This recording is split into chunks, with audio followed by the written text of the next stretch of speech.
권익위에서 이번 근본 부동산 거래 전수조사 결과를 저희에게 보내왔습니다. 송부된 권익위에서 이번 근본 부동산 거래 전수조사 결과를 저희에게 보내왔습니다. 송부된 자료에 따라 강기훈, 김승수, 박대수, 배준영, 송석준, 안병길, 윤희숙, 이주환, 이철규, 정찬민, 최춘식, 한무경 의원이 명단에 포함되어 있습니다.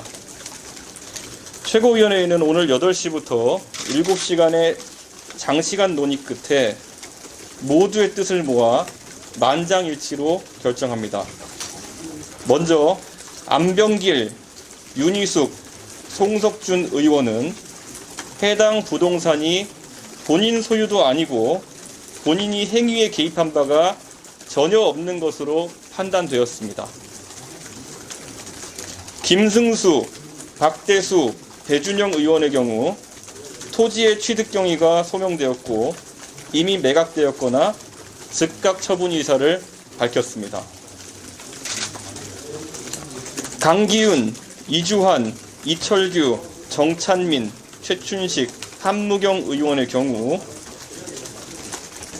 만장일치로 모두의 뜻을 모아 탈당과 함께 수사에 적극 협조할 것을 요구하기로 하였습니다. 한무경 의원의 경우 다음 의원총회에 제명안을 상정할 것입니다. 그리고 동의해 주신 의원들에 관한 권익위 검토 결과는 언론에 원문 그대로 공개하기로 하였습니다.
저 힘든 일정이 많으셨죠? 힘들다기보다는 참 어려운 결정들이었습니다. 네, 고생하셨습니다. 예.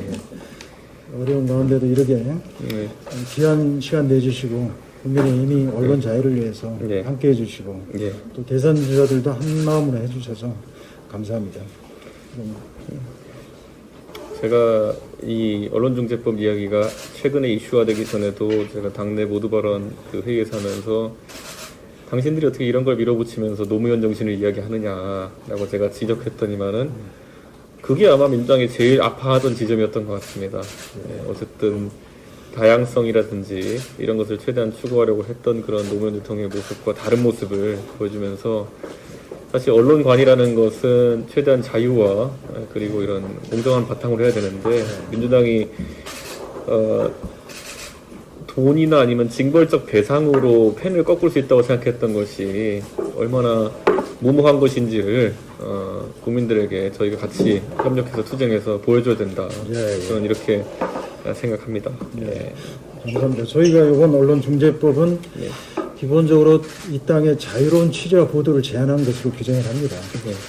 사실 이 법의 내용을 자세히 들여다보면 네. 이 법이 그대로 통과돼서 발효된다면 대한민국 언론들은 이 땅의 네. 부패나 잘못된 관행들 고치는 취재도 어렵고 취재를 다 해놓고도 보도하기 어렵습니다. 그것은 바로 언론의 징벌적 손해배상 5배에다가 허위 중과실에 대한 허위와 모호성입니다. 그렇죠. 너무나 위헌적인 내용들이 너무 많습니다. 그래서 정의당에 이어서 우리 이제 국민의힘 모든 주자들이 함께 해주셔서 대한민국의 민주당 빼고는 이 땅의 이 기존 현업 언론인들을 포함해서 세계 언론 연맹들, 세계 신문협회 모두가 나서고 있는 상황을 잘 판단해서 꼭 언론 악법을 저지하는데 적극적인 역할을 좀 계속해 주시기 부탁드립니다. 방금 말씀하신 대로 저는 돈 문제도 가장 큰 그 징벌적 배상이라는 것도 정말 유례를 찾기 어려운 폭거인데 더해서 허위란 무엇인가에 대해 가지고 자의적인 어떤 구분을 이렇게 할 수 있게 해놨다는 것은 네. 저는 굉장히 위험하다고 보는 것이 그렇게 따지면은 국민들에게 약속한 것을 하나도 지키지 않은 정권 자체가 허위 사실을 공표한 게 됩니다. 저는 결과적으로는 그런 결과적인 허위가 될 수 있는 그런 사안에 대해 가지고 자신들은 이제 입을 닫고 있으면서 저는 굉장히 이거는 편의주의에 따라 가지고 펜을 꺾으려고 하는 행위다. 카메라를 부러뜨리려고 하는 행위다. 저는 이렇게 규정합니다. 맞습니다. 공감합니다. 특히 저 언론중재법 30조 2항에 고의 또는 중과실이 있는 것으로 추정된다. 이런 것은 사실 불명확함의 극치입니다. 귀걸이를 코에 걸면 코걸이가 되는 그런 독소 조항입니다. 이렇게 취재 과정, 보도 등이 이렇게 되면 꽉 막힙니다. 그래서 비판 감시 기능이 제약받는 것은 물론이고 언론의 가장 기본인 팩트 전달부터 위축될 가능성이 큽니다. 그래서 저희는 이 자체가 유언적이고 역사의 수레바퀴를 거꾸로 돌리는 것으로 규정합니다. 예, 저는 거기에 상당히 공감하고요. 저는 어쨌든 이번에 특히 저희가 상임위원장을 저희가 7개 상임위에서 받기로 한 것은 협치에 대한 선의를 바탕으로 저희가 하게 된 것입니다. 그래서 지금까지 문재인 정부 이후에 특히 21대 국회 출범 이후에 일방통행식 국회를 더 이상 방치할 수 없기에 저희가 어느 정도 저희가 원래 세웠던 원칙과 다른 판단을 해서 이제 상임위도 받고 하는 것인데 그 펜의 잉크가 마르기도 전에 협치 정신을 깨는 일반 강행처리라는 방식으로 여러 가지 법을 입법하려고 하는 것은 말 그대로 협치에 대한 의지를 의심하게 됩니다. 그렇기 때문에 저는 저희가 상임위원장직을 가지기 전에 그 5일 열흘 남짓한 시간에 급격하게 이렇게 처리하는 졸속 입법이라는 것이 과연 영속적인 법이 될 수 있겠느냐라는 것에 상당한 의문을 가지고 있습니다. 그래서 이 부분은 과거에 민주당이 패스트트랙 등을 통해 가지고 일방통행식으로 입법했던 것들, 그리고 야당의 조언을 받지 않고 일방으로 처리했던 경제정책, 최저임금 정책, 그리고 부동산 정책이 걸었던 말로와 비슷한 말로를 걸을 수밖에 없는 그런 불완전한, 그리고 앞으로 영속 가능성이 떨어지는 악법이다 이렇게 규정합니다. 네. 한국 여기자 1,400여 명을 대표해서 우리 김장님 한 말씀. 한국 여기자협회 회장 김수정입니다. 지금 제1야당 국민의힘 그리고 정의당까지 같이 나서서 지금 민주당이 완전 폭출을 하고 있는 이 언론중재법 관련 개혁에 대해서 반대하고 힘을 함께 해주셔서 감사하고요. 이거는 누가 누구를 도와서 하자, 같이 하자 이 차원이 아니라 민주주의 그리고 헌법에 기반한 언론 표현의 자유 그 대의 아래서 공동으로 같이 당연히 같이 하는 거다라는 생각을 하게 됩니다. 그래서 지금 뭐 여러 가지 구체적으로 우리 언론의 재갈을 물리는 여러 가지 사안들도 중요하지만 지금 이 상황이 21세기 대한민국 이 상황이 어쩌다가 국제사회에서 대한민국 민주주의가 왜 저래라고 하고 의구심을 갖고 보는 상황에 이르렀기 때문에 그 한국이 그 과거의 그 시선으로 국제사회에 바라봄을 당한다면 그 또한 정말 대한민국 국민으로서 굉장히 모멸적인 상황이 돼 있는 거 아닌가. 여러 가지 사안들도 중요하지만 대한민국의 어떤 국격, 민주주의 그리고 그 국민들이 일으켜 놓은 이 상황을 정말 그 언론 계약이라는 걸로 해서 좀 훼손당하지 않는 그 상태까지 만들어야 되지 않을까. 물론 뭐 오늘 있고 내일 법안 처리되고 이렇게 되면 대표님께서는 이제 용서하지 못할 것이다라고 하는데 일단 오늘 내일 사이에 이거를 추진하고 있는 민주당이 지금 국민 여론과 국제사회의 시선을 좀 느껴서 좀 철회할 수 있도록 조금 더 힘을 더 좀 같이 모아주셨으면 좋겠다 이런 생각이 듭니다. 예, 그 관점을 좀 같이 많이 이야기해 주셨으면 하는 바람입니다. 네, 관홍철 편집위원 장세정입니다. 중앙일보 논설위원이고요. 그 우리가 이 보수 정당의 가장 중요한 가치가 저는 자유라고 생각하는 거거든요. 그러면 이 헌법 21조를 보면 언론, 출판, 결사의 자유 이게 국민 기본권인데 보수 정당이 그동안 이 민주당의 입법 폭주, 특히 언론 관련 악법의 폭주 과정에서 보여주는 모습은 결기가 부족하다. 그 국민의 힘, 국민에게 좀 알리는 또는 뭐 이걸 교제하겠다는 어떤 노력 이런 것들이 조금 부족하지 않느냐 하는 아쉬움이 있습니다. 그래서 오늘 내일 뭐 철야를 하시더라도 단식을 24시간 하시더라도 뭔가 좀 결기를 보여줘서 그런 자세가 좀 필요할 것 같습니다. 참고해 주십시오.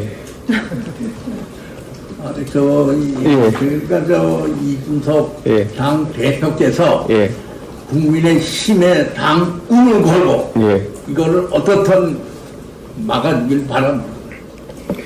저희가 이 자리에서 그걸 좀 다짐을 해주세요. 저희가 변명을 하진 않겠습니다. 저희가 지금 이 상임위원장 그 교체와 함께 저희는 거꾸로 이런 언론 압법 같은 것을 막기 위해서라도 저희가 다소간의 원칙의 변경이 있다 하더라도 상임위원장직을 받아들여서 이런 투쟁에 나서자라는 것이 저희의 생각이었고, 민주당이 이렇게 빨리 협치의 정신을 깨고 오히려 그것을 빌미 삼아 졸속 입법을 시행할 줄은 몰랐습니다. 근데 참 저희에게 참 그 5일 남짓한 시간이 참 아쉽게 느껴지는 것 사실이고, 그래서 그 시간 소중히 써서 투쟁할 수 있도록 그렇게 하겠습니다. 저희가 상임위원장직을 지금 7개를 인수한 뒤에는 이런 투쟁이 좀 쉬웠을 텐데, 참 그 찰나마저도 이용하는 여당이 참 야속하면서도 그 양면성에 좀 치를 떨게 됩니다. 저희에게 협치를 이야기할 때 제 방에 가면은 참 큰 의미를 갖는 합의였기 때문에 그 합의문을 저는 제 책상에 넣어놨습니다. 근데 그 합의문을 볼 때마다 좀 부끄러워집니다. 우리가 어떤 당과 협치를 하고 있는지 또는 협치가 가능한지 의문을 갖게 합니다. 이번 그 중재법 조항 자체의 유연성을 떠나서 그냥 그 논의 과정 자체가 야당을 완전히 배제하고 열린민주당을 내세워서 위원회 통과하는 걸 보면서 아무도 그거에 대해서 정당성을 인정하지 않습니다. 대표님도 마찬가지지만 그 언론단체 신문도 마찬가지로 다 보고 있거든요. 근데 어찌됐든 간에 오늘 내일 지나서 결과가 어떻게 나올지라도 저희 그 7단체에서는 이런 위헌 심판을 낼 수밖에 없는 거예요. 이를 위해서 이제 변협하고 같이 힘합해서 여기 공동대응을 할 생각입니다. 이번에 그 대선 주자들께서도 공동 연설 투자는 얘기를 하셨었고, 또 이제 이 부분에 대해서 이제 그 이런 뭐 소송이라든가 헌법 소송이라든가 이런 쪽으로 얘기를 많이 해주시거든요. 그래서 같이 힘을 합해서 이게 정당성을 잃은 이 정권, 그다음에 이 법률이 굉장히 존속하지 못하도록 힘을 합니다.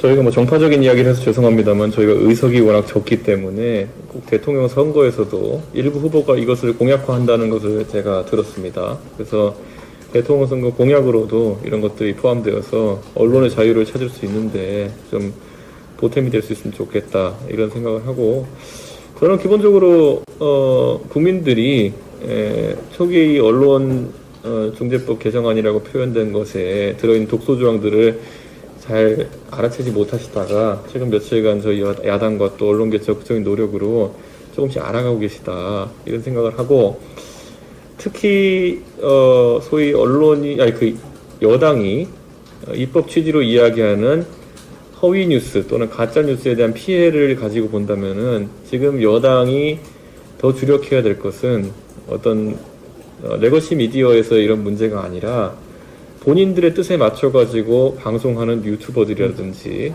아니면 또 레거시 미디어에 침투시킨 활동가들이나 아니면은 비언론인 출신 진행자들의 편파성에도 주안해야 되는 것이 아니냐. 저는 사실 그런 부분에 대해서는 책임을 전혀 지려는 자세 또는 제어하려는 자세를 보이지 않으면서 레거시 미디어가 불편한 진실을 보도한다는 이유만으로 그런 것들을 모호한 어떤 규제 속에 넣으려고 한다는 것, 저는 후한무치하고 내로한 불이다 이런 지적도 하겠습니다.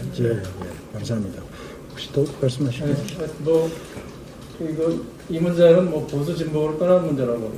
언론자유는 천부인권인데 그 권리가 중대하게 침해되는 것 같아서 너무 안타깝고, 이게 자칫 언론 입장에서 전략적 공세 소송이 됩니다. 그러니까 말하자면 이 소송 자체가 기자와 언론에 중대한 그 위축 요인이 되고, 그래서 스스로 언론이 쓰는 기자도 그렇고 스스로 자기 검열을 받게 되고, 근데 심각한 언론계의 생태를 무너뜨리는 요인이 되기 때문에. 그다음에 아까 대표님 말씀드린 사실 지금 가짜뉴스라든지 이런 문제 원상은 사실 유튜브와 SNS입니다. 좀 더 이 문제를 방치하고 나름대로 치열하게 저널리즘을 추구하는 언론사들한테 이렇게 재갈문하면 상당히 국가를 수 없는 행위라고 봅니다. 오늘 저 귀한 시간 내주시고 저희들 말씀 경청해 주셔서 감사하고, 일단 오늘 내일 확실하게 잘 투쟁을 해서 언론 압도 꼭 저지해 주시고 저희 노력하겠습니다. 그 이후에 우리 위원 소송하고 그런 행동에 저희들 대응에 같이 좀 힘을 합해서 이건 뭐 정당과 어느 정당과 언론계의 뭐 협력 이걸 떠난 문제라고 생각을 해주시기 바랍니다. 저는 마지막에 이게 이제 헌법이거든요. 헌법 21조 한문으로 많이 나와 있죠. 모든 국민은 언론과 출판의 자유와 집회 결사의 자유를 가진다. 언론 출판에 대한 허가나 법률은 인정되지 않는다. 그다음에 이거를 제한할 수 있는 근거가 있습니다. 제가 이걸 왜 보여드리냐면, 절대 그럼에도 불구하고 자유와 권리에 대한 제한은 국가안전보장, 질서유지, 공공복리를 위해 한해서만 하는데 그것 자체도 자유와 권리의 본질적인 내용을 침해했었다. 이게 헌법입니다. 헌법에 위배적인 언론중재법을 한다는 게 말이 안 되는 거죠. 공감해 주셔서 너무 감사하고요. 든든합니다. 꼭 같이 싸우겠습니다. 감사합니다.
누구 앞에서 절차를 지키라고 말씀하시는 건지 다시 한번 되물을 수밖에 없고요.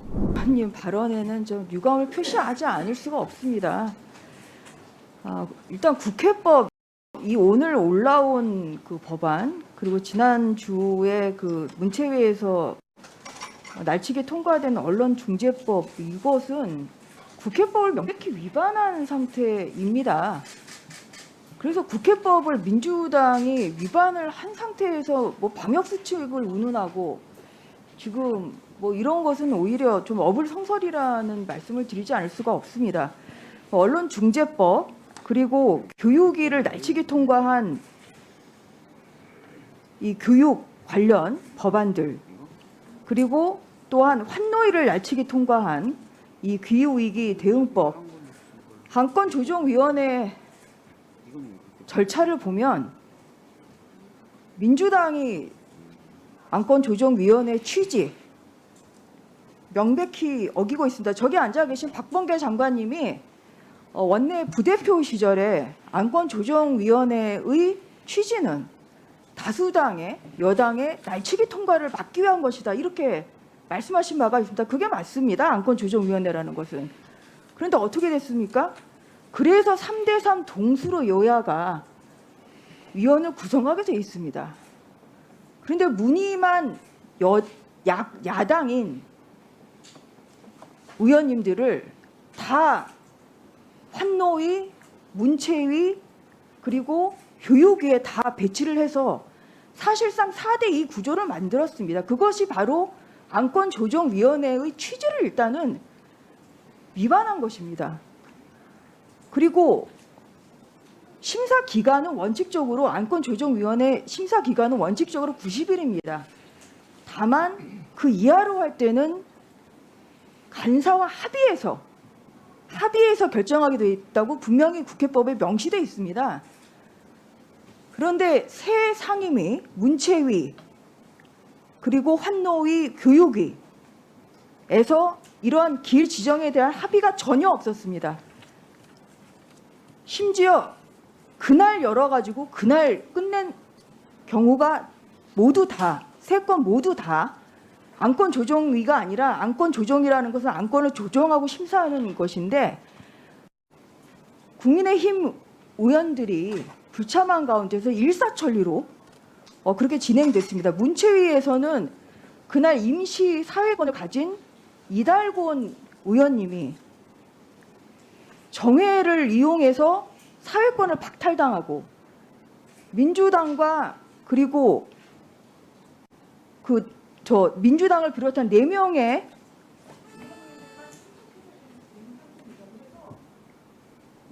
누구 앞에서 절차를 지키라고 말씀하시는 건지 다시 한번 되물을 수밖에 없고요.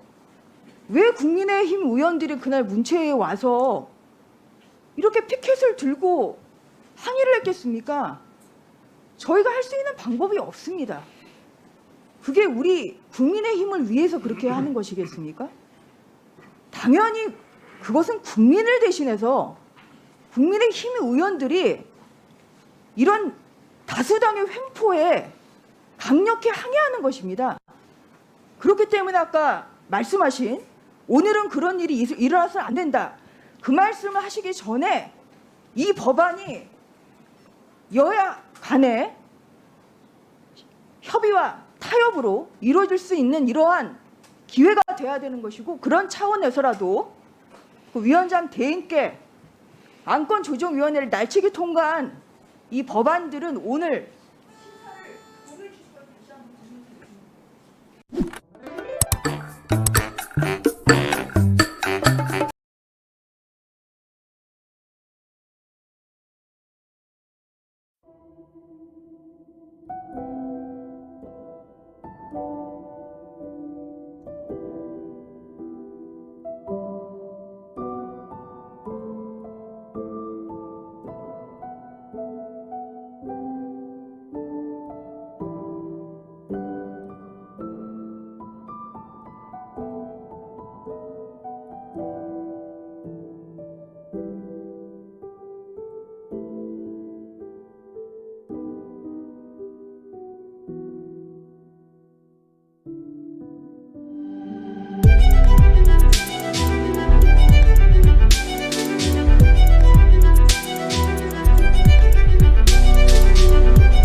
무능도 모자라 국민 무시로 일관하는 문재인 정권, 국민이 두렵지 않습니까?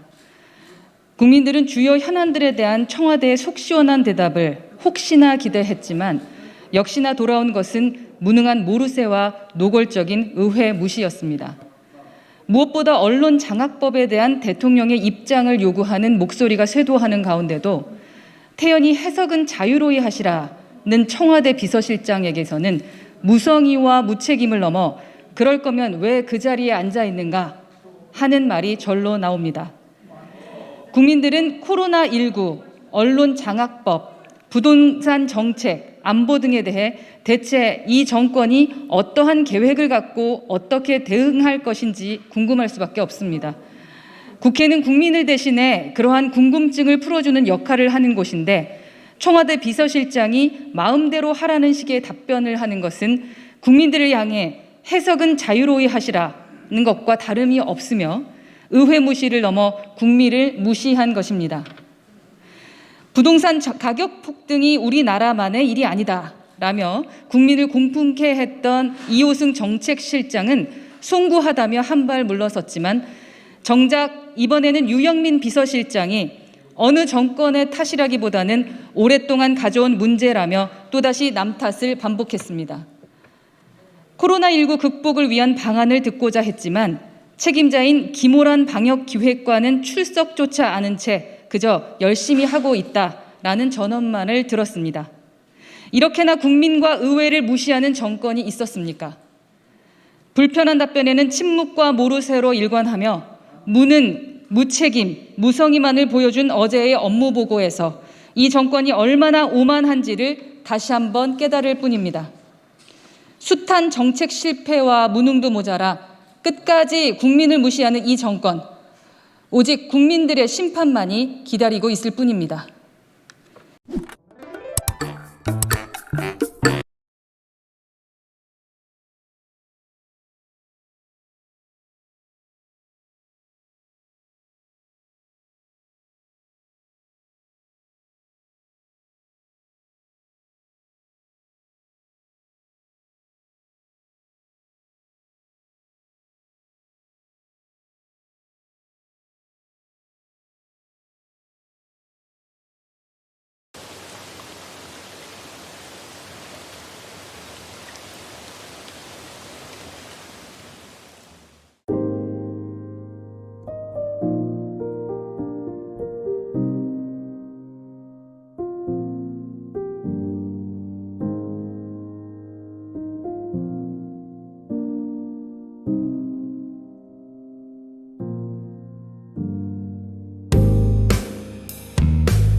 대통령 심기보좌에 1조 8천억 원 소각시킨 문 정부의 탈원전입니다. 월성 1호기 가동 중단 시 약 1조 8천억 원의 손실이 발생한다는 한수원의 보고에도 문 정권은 기어코 가동 중단을 밀어붙였다고 합니다. 원자력 연료를 태워서 전기를 얻는 월성 원전을 폐기하고 현 정부가 1조 8천억 원을 태워 얻어낸 것은 문재인 대통령의 만족감이었습니다. 문 대통령의 이념적 만족감을 위해서 4차례의 보고, 1조 8천억 원의 손실 비용, 6,500억 원의 전력 비용 증가는 모조리 묵살되었으니 가히 심기부자의 마스터라고 불려도 손색이 없습니다. 도리어 해당 보고 이후에 정권의 탈원전 정책을 더욱 노골적이고 더욱 신속하게 진행되었습니다. 과학적인 반론 제기는 연구 중단이 언제 결정되냐는 대통령의 댓글 앞에서는 무용지물이었고, 그 과정에서 백운규 전 산업부 장관은 부하 직원에 대한 겁박, 조기 폐쇄를 반대한 한수원 사장의 교체 지시 등을 통해 탈원전의 행동대장을 자초했습니다. 백 전 장관에 대한 검찰 기소장을 보면 이 정권에서는 국민보다 대통령, 국익보다 대통령의 심기가 우선인 것이 분명합니다. 1조 8천억 원의 국가적 손실도 대통령의 말 한마디 앞에서는 아무런 소용이 없다고 하니, 돌이켜보면 경제성 평가 보고서를 조작하고 군사작전을 방불케 했던 산업부의 감사방해 행위를 하면서도 그들은 아무런 죄책감을 느끼지 못했을 것입니다. 그런 산업부를 방문해 국무총리가 어깨 펴라고 격려를 하고 우수행정부서 표창까지 받는 것 역시 이제야 궁금증이 펴지는 대목입니다. 문 정권은 이념에 매몰되어 세계 최고의 대한민국 원전을 후퇴시킨 장본인으로서 역사에 기록될 것은 불보듯 뻔하지만, 그 사이 경쟁국에서 4세대 원전 기술까지 개발하여 원전 주도권마저 위태로워진 책임은 누가 감당할 것입니까? 천문학적인 국고 손실을 초래하고 원전 산업 붕괴라는 국가적 재앙을 초래한 이번 사건에 대해 끝까지 그 책임 여부를 가려내고 엄중하게 단죄해야 할 것입니다. 이상입니다.